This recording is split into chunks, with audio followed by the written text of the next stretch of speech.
Welcome to today's virtual trip. My name is Errol Dowers and I'm the Senior Manager for the Restoration Ecology branch here at eThekwini Municipality. We're coming to you from the city of Durban in South Africa. Today we're going to show you one of our forest restoration sites called Buffelsdraai. We'll tell you about our restoration and site management work. We'll show you our Centre of Excellence building, which runs completely off the grid. We'll take you through our nursery. We'll visit some of our treepreneurs, the local people who grow trees for the project. And we'll talk about climate change adaptation, as well as climate change mitigation work that's being done on site. Now let's head straight to the Centre of Excellence.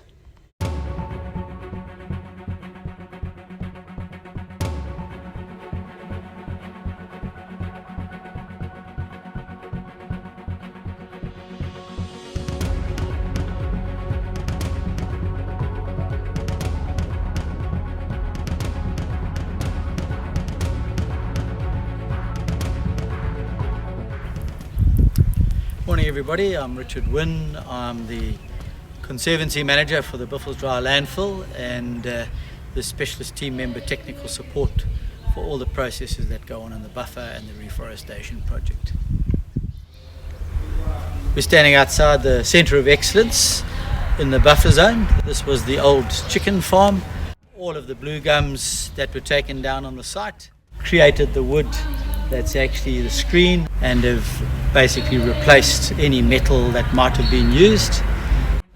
Surrounding us here are deep holes which were excavated, and these holes, the excavated slate, now become the pavers. The community has been taught how to lay down and to create walkways, and then all the plants here are from the whole treepreneur process that we can show people, showcase the front, we put names on them, and the topsoil is directly from site so that we bring in no foreign materials from external areas.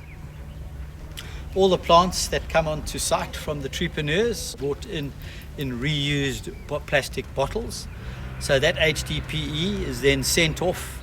The city is then weighed that, worked it out and purchased back recycled benches, bins for the seating areas, so that it basically closed the whole loop in the design of plants being collected, delivered, and then a place to do the education on thereafter. As we'll see in the Centre of Excellence, one of the most important things, because it links directly to our external wetlands and our nursery hub process, where the treepreneurs plants get delivered.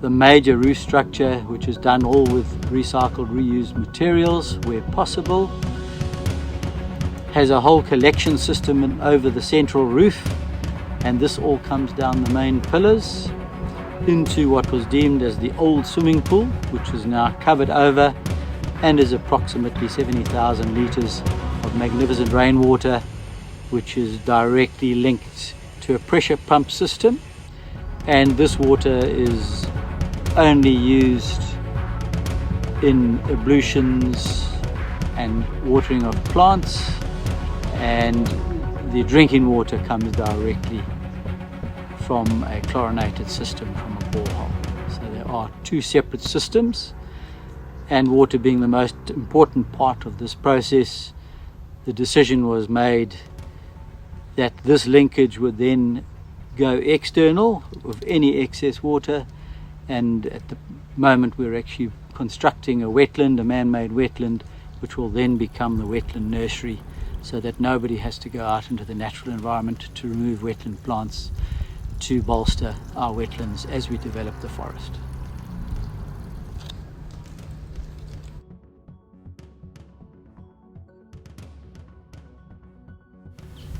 We're standing here this morning at the Buffelsdraai Reforestation Project, and I'm going to talk to you a little bit about our research that we're doing on site.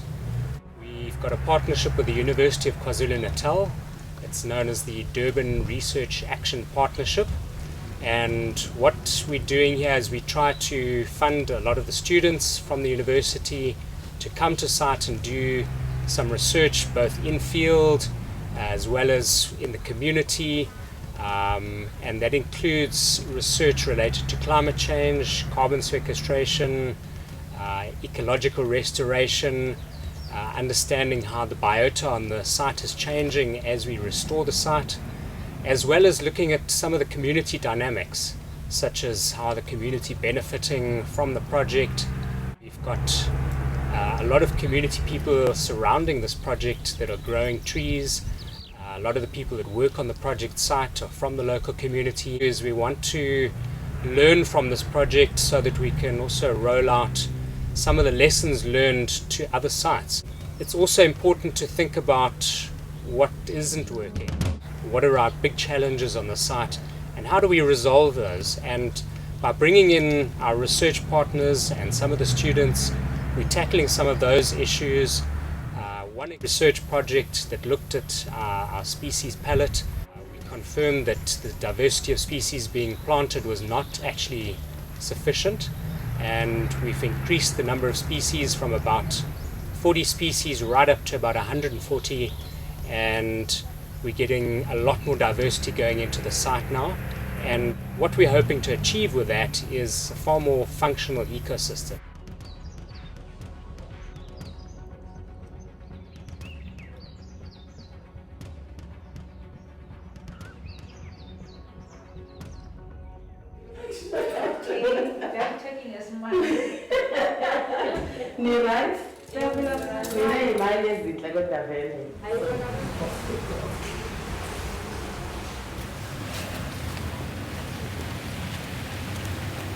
Hello, my name is Mbali Koke and I work for eThekwini Municipality. I'm the manager for the community reforestation program.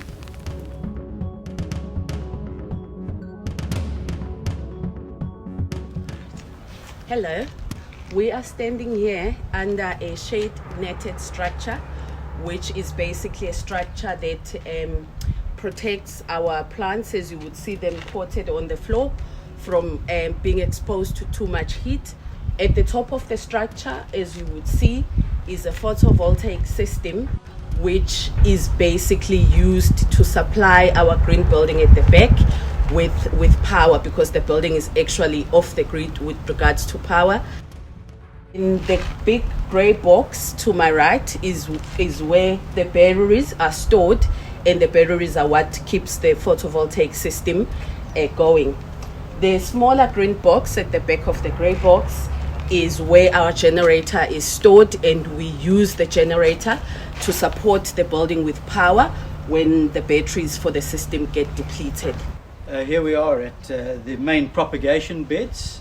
So anything that's either difficult to grow or we are not finding coming in through the system of the entrepreneurs in the local community, we then collect those seeds.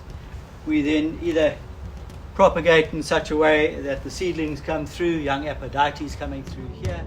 Further forward over here, we have the Sansevieria, which is very much full sun, and at the moment in the secondary reforestation, we need a lot of those, so therefore if they haven't come in, we've actually bolstered that number by putting them in here. And then of course Tetradenia, a famous plant in this part of the world for flus and other medicines, and of course to be put into the understory. All of our beds are purely made out of river sand, and surroundings are made of purely recycled glass, sand and plastic mix made up in Hilton through the wildlands process, so that we can see whether all of our mist beds in the future in the city can be made out of recycled material. Good day, my name is Roxanne Munzami and I work for Wildland Conservation Trust. I do a lot of the restoration ecology work as well as project administration and reporting for sites. And today we're at the nursery holding area. We're here to speak to Shlengiwe Mthembu, who is the horticulturalist out here on site, and she's going to be telling us about some of the nursery operations and a little bit about herself. Hello, I'm Shlengiwe and I'm the horticulturist here at Buffelsdraai community project at the nursery, and here we're taking care of plants, indigenous plants.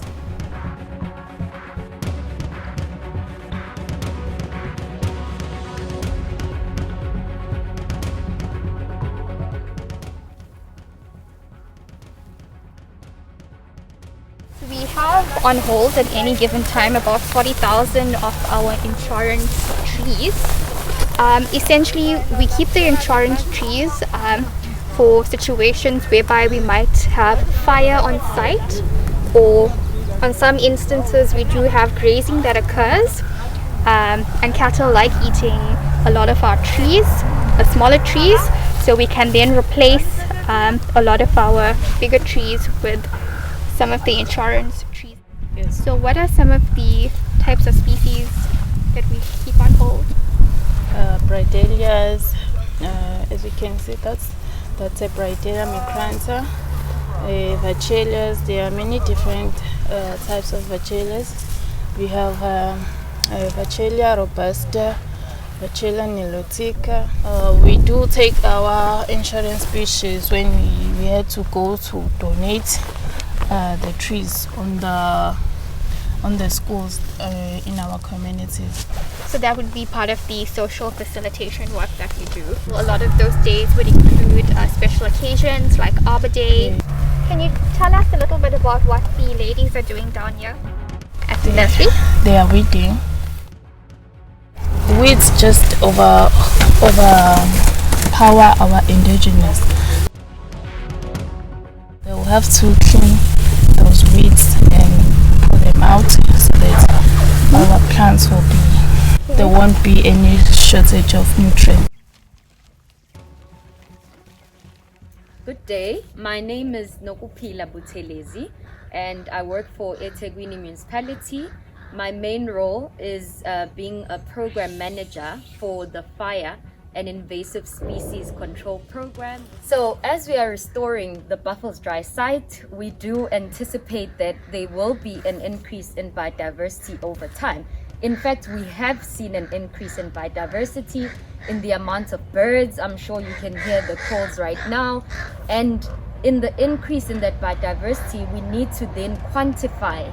And in that way, we have partnered with the university in order to assess the kind of biodiversity that's present on the site and the quantities that are here, but also be able to then predict in the future, especially with climate change, whether these numbers will increase or decrease.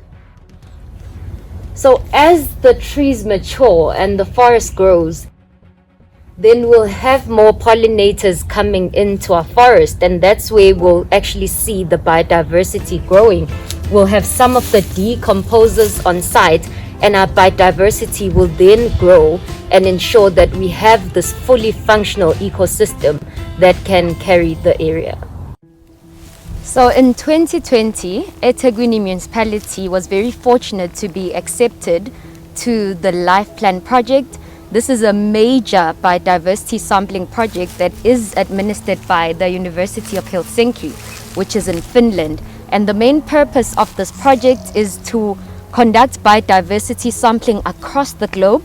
They've got over 100 countries that are participating in the project, and in that way they can look at the status quo of biodiversity globally as well as make future predictions of it.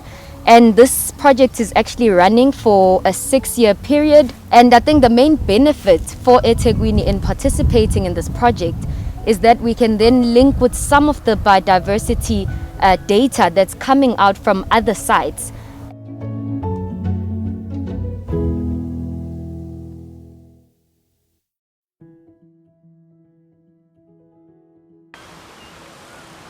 Morning to everyone. My name is Pili Lelala. I'm working on a wetland as a site researcher. I'm standing on a grassland which we save it as we conserve our nature, we protect some of the areas in the site. We have wetland,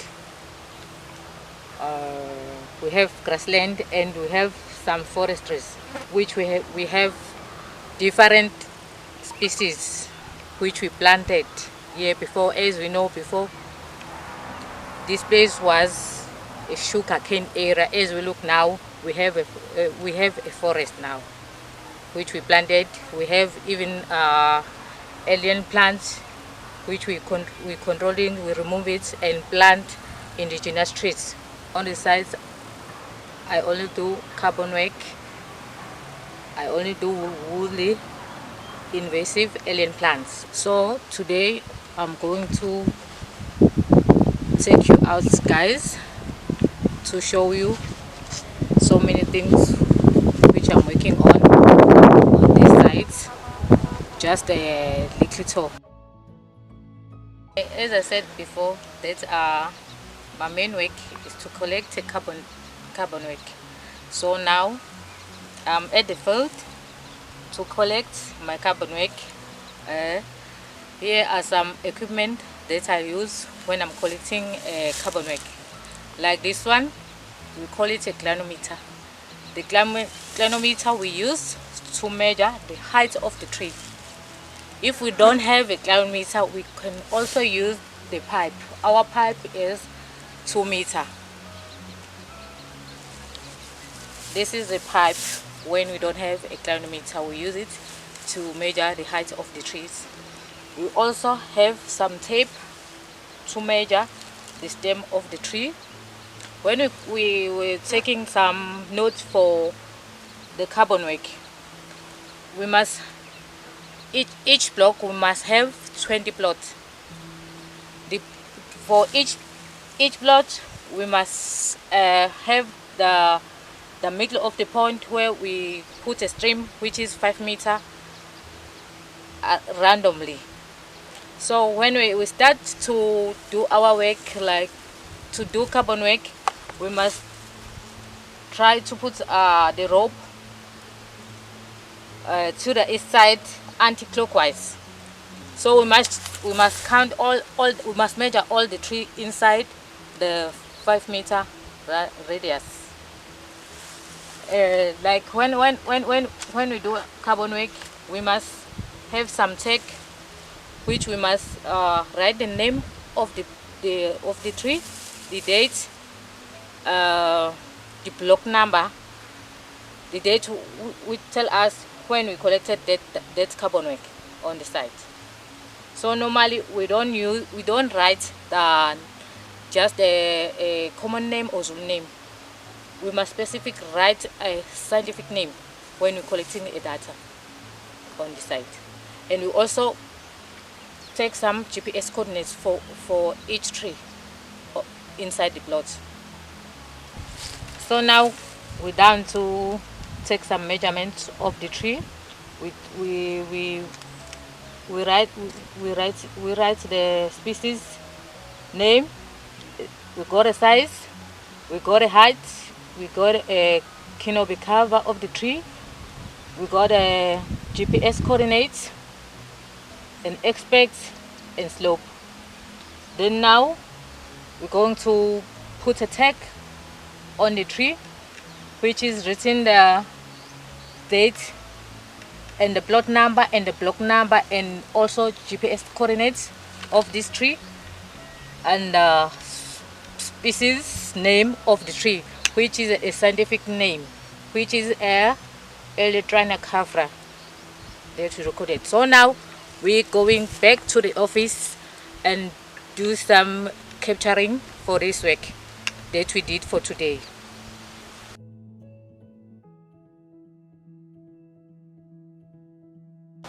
Good day, I'm Sehlamat Donzela. I'm a social facilitator for the Buffelsdraai Community Reforestation Project. We are here at the Buffelsdraai Landfill site, just outside Verulam. This landfill site was established by the department inside eThekwini Municipality called Durban Solid Waste, as a need for waste disposal arose. Around this landfill site, there is a buffer zone where it used to be sugarcane. Now they are replacing these the sugarcane with indigenous plants that grow locally. These plants are sourced from the surrounding communities just outside the boundaries of the landfill sites. As a decision was granted for the landfill site to take place here, buffer zone was one of the requirements that it is maintained to buffer the landfill sites from the communities. Then this became an environmental project. So now we're also mandated to raise environmental awareness so that the surrounding communities are aware of what is happening and understand the importance of taking care of the environment. And then we have different programs that promote sustainability. The people who supplies plants to us are also made to understand the importance and how is this contributing to conservation.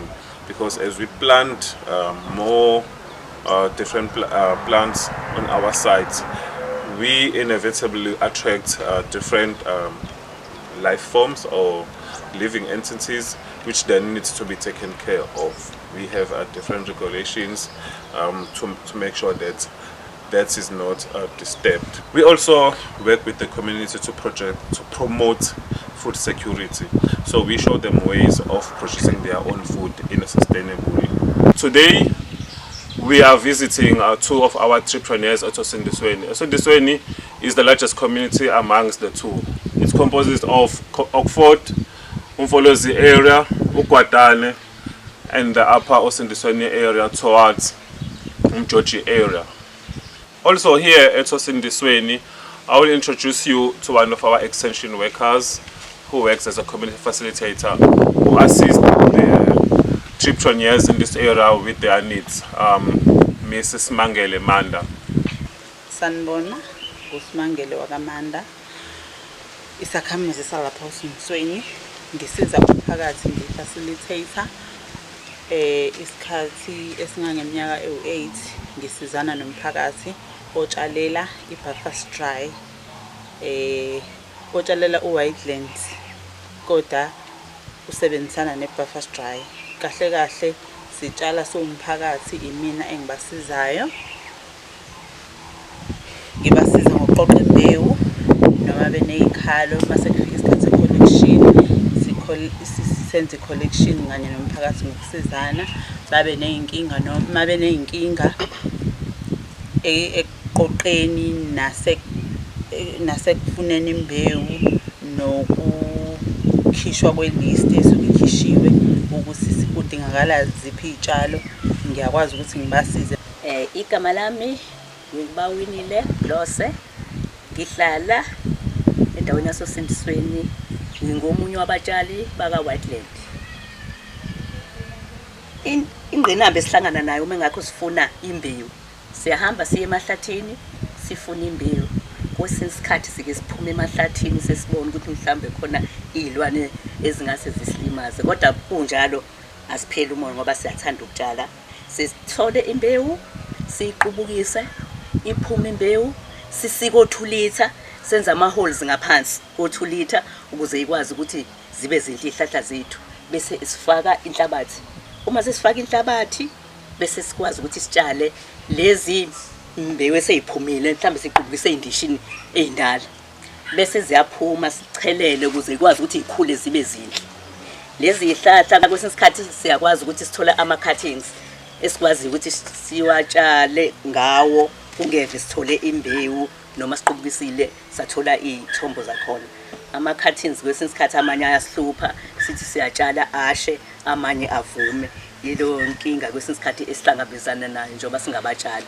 Ukuba umtshali ngikuthande kakhulu ngoba ngoDisemba angisasidlali isitokfela sonyaka, sengiye ngihambe ngeShoprite namavoucher ami ngiyozithengela kuba amatrol ami ngingazange ngakhipha imali ephaketheni. Lokho kuyangijabulisa kakhulu ukuthi njengoba ngumtshala kwaWetland sekukhona la ngihlomula khona ngokuthi ngingazange ngakhipha imali bese ngiyakwazi ukuthi ngithenge for the Christmas time. Sanibonani, igama lami nginguThembi wakwaMsomi uMashenga. Ngingumtshali wakaWhitelands. I-project eyalethwa kubantu yokutshala izihlahla. Ngiqale le project ngo-2010. Okusho ukuthi ke njengoba ku-2021 kusho ukuthi sengineminyaka ewu-11 ngitshala. Ukutshala kwethu ke kumnandi khona. Kunawo ama-ups and downs akhona, kepha kunjalo siyatshala. Yona kuyi-project emnandi. Ngani ngoba uthola ukufunda ihlahla. Mina bengingazazi ihlahla. Ukuqala kwami ukutshala izihlahla akubanga lula. Ngoba kwadinga ukuthi ngize ngithenge incwadi ngoba ihlahla singazazi. Kodwa ke sitshalile khona kunjalo. Hayi okusibulale kakhulu ke kube nzima. Ila sekufika esinye isigaba sohlelo lokutshala. Hayi kube likhulu kakhulu ke la. Ngoba ziningi izinto ebesingazazi njengoba besinikezwe ilist. Ilist ayimpela sike sathi ukuhlukumezeka ngayo. Kodwa ngokuhamba kwesikhathi sacathulisana no facilitator. Sahamba saya emahlathini bayosifundisa. Safunda saba nalo ulwazi oluningi. Yebo khona ukutshala izihlahla kuyinto enhle. Akuve kumnandi ukufunda ngesihlahla usazi. Ngaphezulu kwakho konke. It's a funny project. Kumnandi kuyenza. Phuma uhlangane nabantu, nisherishe ulwazi. Kumnandi kakhulu. Yilokho nje engakusho ngokutshala kwethu izihlahla. Le project siyayithanda. Iubaba noma kwabaningi nakumina ingisize kakhulu. Abantu bayadlala iDokfela, asidlali mina iStokfela. Ngani ngoba ngiyazi ukuthi uzofika phela uWhitelands azothatha izihlahla zakhe. Mayise yithathile, ngimnandi mina. Ngiyathola. Futhi angitholi kancane ngani ngoba ngiyazama ukugijima. Ngithole lokho engikufunayo. Ngiyabonga.